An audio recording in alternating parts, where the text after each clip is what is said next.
최경영의 최강 시사. 최경영의 최강 시사. 진실 탐사 K.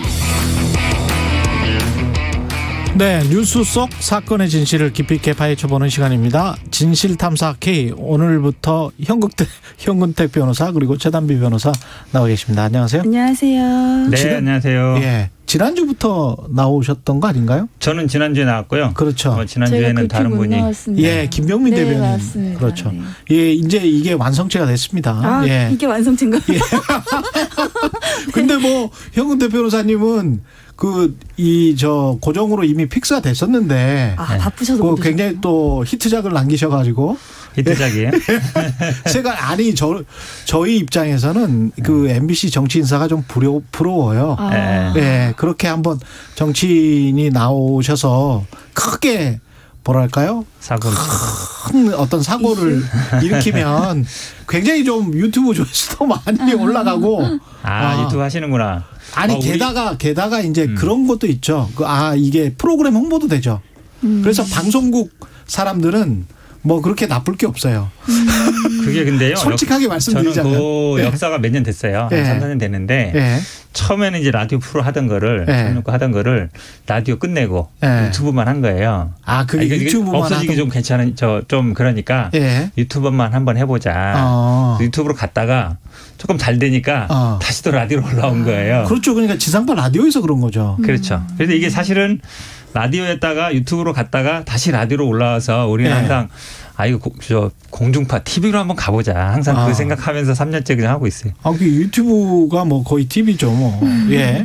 방송에서 그때 정확히 어떤 일이 있었는지는 보신 분들은 다 아실 테고, 현근택 변호사님은 당사자 입장에서는 어떻습니까?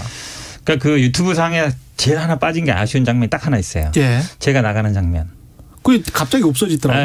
네, 그게 사실은 PD가 이렇게 방송하고 있는데 둘이 막 옥신각신하고 그러니까 진행자가 막 말리다가 안 되니까 이 PD가 들어와가지고 저를 이렇게 데리고 나간 거거든요. 그 장면이 없어요. 그때 이제 카메라는 다른 쪽을 비추고 있었고. 아마 제가 보기에는 그거를 잘랐을 수도 있고 좀 부적절하다고 보고 그것 때문에 제가 피해를 많이 보고 있죠. 박차고 나간 거 아니냐. 박차고 나간 거 아니냐. 오해받고 있어서 왜 그걸 잘라는지 잘 모르겠어요. 왜냐하면 PD가 이렇게 PD가 들어와서 데리고 나가는 것 자체가 방송 사고일 수 있기 때문에 방송 입장에서는 그럴 수밖에 없을 것 같아요. 그 장면이 있었으면 제가 자리 박차고 나간 게 아닌데 그게 없어가지고 제일 아쉬워요. 박차고 나간 게 아니고 PD가 나가라고 해서 나갔다. 그 상황은 최단비 변호사님 보시고 약간 좀 무서우셨어요? 네, 어떻게 하셨지?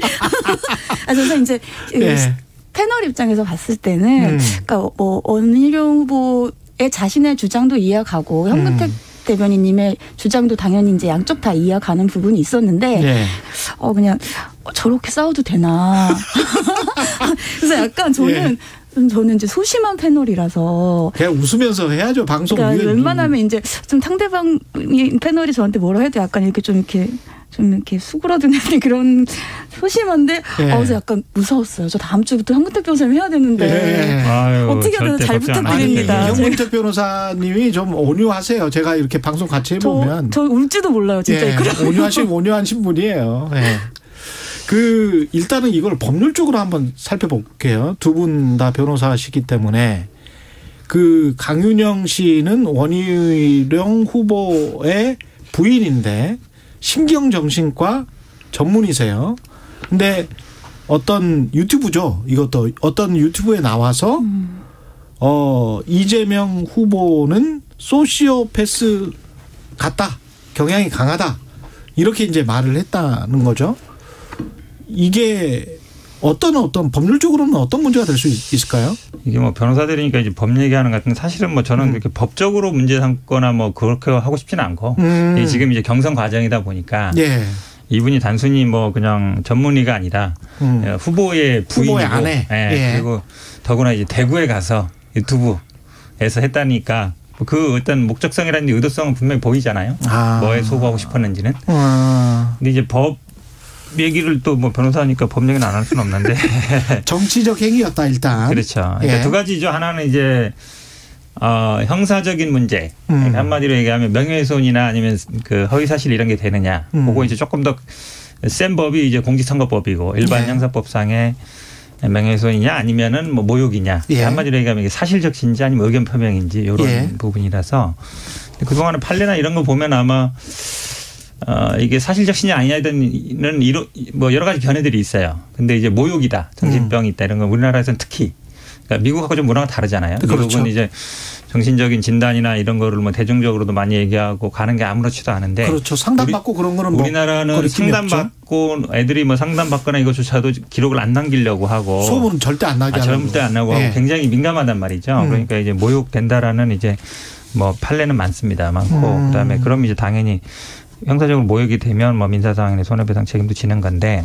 그다음에 이제 의료법적으로도 이제 미국에서도 이런 사례가 있었나 봐요. 아마 오래전에 워터리라고 이분이 이제 대선 후보 나왔는데 어떤 그 정신의학회에서 이제 여론조사를 해가지고 문제가 있다 없다 이걸 공표했는데 그러다 보니까 이거에 대해서 이제 손해배상 아마 그 당시 7만 5천 불 정도 물어준 것 같은데 그러면서 이제 두 가지 룰을 세운 것 같아요. 하나는 직접 진단을 해야 된다. 그다음에 두 번째는 개인이 동의해야 된다, 환자가. 그래야만이 이걸 공포할 수 있다. 이제 그런 룰을 세운 것 같아요. 그러니까 그런 미국이 아무래도 이쪽으로는 저희보다 앞서가잖아요. 그러다 보니까 이제 우리나라에서 그대로 적용되는 걸 보면 저는 뭐 의료 윤리적으로도 문제가 될 수 있다라고 보고 있습니다. 직접 진단을 해야 되고 개인이 동의를 해야 된다와 이거는 공직 후보자에 대한 뭐 알 권리 차원에서 그런 주장을 할 수 있는 것 아니냐. 뭐 이 주장이 맞서고 있는 거예요, 지금. 네. 예.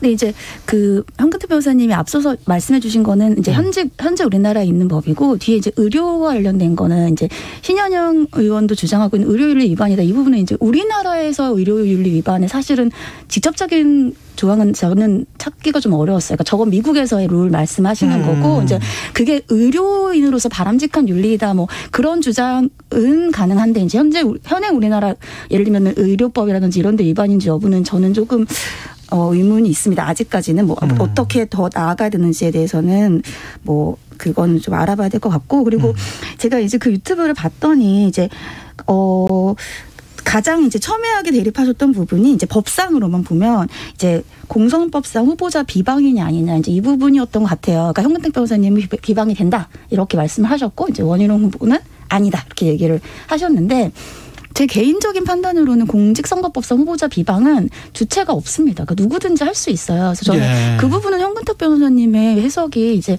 맞는데 이제 문제는 이게 허위 사실이냐 부분은 이제 원희룡 후보는 더 강하게 얘기를 했거든요. 그렇죠. 그러니까 이게 허위 사실인지 예를 들면 명예훼손이냐 아니면 이게 공직선거법상 허위 사실 유포로 가려면 이게 허위 사실이어야 되기 때문에 이게 허위 사실인지 아닌지 그러면 또 밝혀보자 또 이렇게 또 강하게 주장을 했던 부분이라 이제 만약에 명예훼손이냐 아니냐 또 명예훼손은 왜 사실적시한 명예훼손과 허위사실의 명예훼손이 있잖아요. 형량이 다르고 또 공선법상 허위사실 공표까지 되려면 또 허위사실이어야 되거든요. 그래서 이 부분은 이제 아직은 불분명한 거고 왜냐하면 이제 뭐 예를 들면 법의 판단을 받아본 게 아니니까 그리고 또 만약에 이제 그 공직선거법상 후보자 비방이 되려도 원희룡 후보는 지금 주장하는 게 대통령의 건강은 굉장히 중요한 거다 이렇게 주장을 하고 있는 이유가 뭐냐면 진실한 사실을 얘기했을 때 공공의 목적에 부합하는 것이면 또 처벌을 안 받아요. 그래서 그런 것 때문에 또 그 부분을 강하게 부각시키고 있는 것 같습니다. 원희룡 후보가 화가 탁 났던 그 포인트가 사실은 징계죠. 제가 이렇게 쭉 보고 있으니까 그 영상을 허위 사실은 대선 후보만 가능하다라고 이야기를 했다가 현근택 변호사가 그거는 아니다. 모든 사람도 나도 허위사실 유포죄로 걸릴 수 있다. 그거는 이제 법적으로는 사실은 어지간한 사람들은 다 아는 거잖아요. 그러니까 예를 들어 조문상으로는 현근택 변호사님 맞습니다. 누구든지 그렇죠. 할 수 있어요. 그렇죠. 누구든지 지금 걸릴 수는 있는 거죠. 그래서 이제 그 부분과 관련해 그 부분 때 팩트가 틀린 것 때문에 무슨 격분한 건지는 모르겠습니다만 하여간 좀 지나치게 그 부분 이후부터 화를 내시더라고 보니까. 그러니까 이제 법적인 조치 얘기 나왔을 때부터 화를 내셨는데 그러니까 뭐 바로 그렇게 들어간 게 아니고요. 그 장면 보시면 알겠지만 저희들 근데 가기 전에 미리 얘기를 하잖아요. 오늘 대충 이런 얘기 하자. 그래서 대충 저희도 SNS에 올렸고 유튜브도 사전에 이렇게 보면 어차피 부인이 뜨거운 의시니까 이게 질문을 어떻게 할 거냐 대충 저희끼리 얘기했거든요. 그럼 사회자가 유튜브 댓글 읽어주면서 한번 물어보자. 해서 이제 물어봤는데 뭐가 문제냐 이런 식으로 나온 거고 그리고 또 옆에 있던 김모 변호사님 또 물어봤어요. 윤리적으로 조금 그렇지 않냐 이랬더니 그래도 뭐 아니 그게 뭐 문제냐 지금 말씀하신 것처럼 뭐 검증해봐야 되고 뭐 이런 식으로 얘기해서 그 다음에 이제 제 차례가 온 거죠. 그러니까 이제 저는 이제 법적으로 얘기한 건데 말씀처럼 이제 아마 법 얘기하면서 좀 객해진 것 같은데.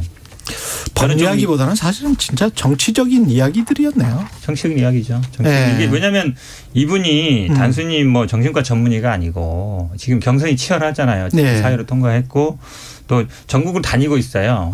뭐 거기만 간 게 아니고 전국 다니면서 또 유튜브도 나가고 방송도 나가서 한 얘기 때문에 저는 이건 정치 행위라고 봐요. 기본적으로. 그리고 또 지금 원희룡 후보가 그날 반응하는 것도 보면 그러니까 저는 그냥 나갔거든요. 나가서 혼자 좀 있다가 또 막 앞에 빈자리에 대고 막 화를 내시더라고. 그래서 아니 그건 좀 심하다. 제가 있는 자리도 아니고 없는 자리에다가 막 나중에 봤습니다. 저는. 하는 것도 그렇고. 이거에 대해서 솔직히 저는 그냥 뭐 사과하면 좋겠지만 사과 아니어도 그래도 유감 표명 정도 좀 과했다. 왜냐하면 우리나라에서는 소시오패스, 뭐 사이코 이런 얘기들이 굉장히 민감한 얘기예요. 앞으로 친구 사이나 아니면 아는 사람끼리도 만약에 그런 얘기 쓰면 당장 싸움이 납니다. 정치인 아니어도. 그건 충분히 국민들이 이해하실 거예요. 왜 그런지. 그래서 그렇게 본다 그러면 그냥 유감 표명하면 넘어갈 일인데 왜 이걸 이렇게 끝까지 뭐 사과할 일도 아니고 왜 내가 뭐 사과해야 되냐. 그리고 뭐 근거가 뭐냐 했더니 뭐 부인의 말을 믿는다. 그러니까 검증해봐야 된다 이거잖아요. 부인이 얘기하고 남편이 검증해봐야 된다. 그건 자기가 얘기하고 자기가 검증하자는 말이랑 같은 말이에요. 한마디로 얘기하면. 참 저는 지금도 좀 이해할 수 없습니다. 그 최단비 변호사님은 정치적으로 봤을 때는 이게 그 검증해야 될 영역이다. 어떻게 보세요? 그러니까 이게 일단 법상으로 떠나서 이제 정치적으로 얘기를 하시면 이제 원희룡 후보께서는 이 배우자가 정신과 전문이기 때문에 그때 유튜브 내에서 했던 것은 전문의로서의 의견 표명이고 이제 의견 표명이면 뭐 명예훼손 같은 경우에는 사실의 적시가 아니라 의견을 표명하는 거면은 주장이니까. 네, 무죄가 무죄거든요. 그러니까 그렇죠. 죄가 되지 않거든요. 그렇게 주장을 하시는데 사실 정치적으로 보면은 현근택 변호사님처럼 생각을 하실 수가 있죠. 왜냐하면 정신과 전문의라기보다는 그 후보자의 배우자. 후보자의 배우자로서 더 사람들이 인식할 수가 있는 것이고 지금 한창 경선 이제 야당은 경선 중이고 이제 여당은 막 경선이 끝나고 후보자가 됐잖아요. 그렇죠. 그런 상황에서는 아무래도 이제 뭐 선거에 영향을 미칠 목적으로 보일 수 있는 여지가 있죠. 그리고 뭐 전문의의 소견이 필요했다면 예를 들면 정말 제3의 전문의를 또 모셨을 수도 있으니까 그런 부분들을 봤을 때는 이제 당연히 여당 입장에서는 이게 선거에 영향을 개입을 하려는 목적으로 보인다 이렇게 생각할 수 있는 부분이라고 생각합니다. 청취자 여러분이 그 허위 사실과 주장 그다음에 공직선거법 이 차이를 잘 모르실 것 같아요. 간단히 설명드리면요. 결국은 명예훼손이냐 아니냐는 사실 적시인데 사실이라는 건 객관적으로 입증이 가능한 경우. 그렇죠. 그러니까 뭔가 우리가 예를 들어서 뭐 결혼을 했다. 전과가 있다. 어느 대학을 나왔다. 이런 거는 이제 객관적인 서류로 증명이 가능하잖아요. 증명이 안 되는 거는 의견이라고 보시면 돼요. 근데 요거는 이제 소시오패스다. 요거는 사실은 진단명은 아니에요. 그러니까 의학적으로 입증이 되는 건 아니에요. 사회적으로 그렇게 평가를 하는 거지. 그러니까 이 부분이 조금 애매한 부분이고 그래서 우리가 그 전에 이제 뭐 형사 판례도 보면 뭐 정신치료, 뭐 정신병이다, 정신 뭐 이렇게 했을 때는 그것도 정확한 진단명이 아닌 경우에는 그래서 모욕으로 가는 겁니다. 모욕이라는 건 욕이거든요. 그렇죠. 어떤 놈, 어떤 새끼 이러는 경우. 이제 그렇게 가는 거라서 어쨌든 그 다음에 이제 명예훼손 사실적시냐 허위냐가 조금 더 공직선거에서는 엄격해요. 처벌이 더 중요해요. 판단 기준은 같은데. 그래서 사실적시인 경우에는 이제 뭐 후보자 비방이 되는 것이고 허위인 경우는 허위사실 유포가 돼서 근데 일반 명예훼손보다는 공직선거법이 무겁고 공직선거 똑같이 사실적시보다는 허위사실이 더 무겁고 그렇게 판단하시면 될 것 같습니다. 참 근데 사실과 주장을 가려낼 수 있느냐 법철학적으로도 좀 계속 논란이었지 않습니까 이거는?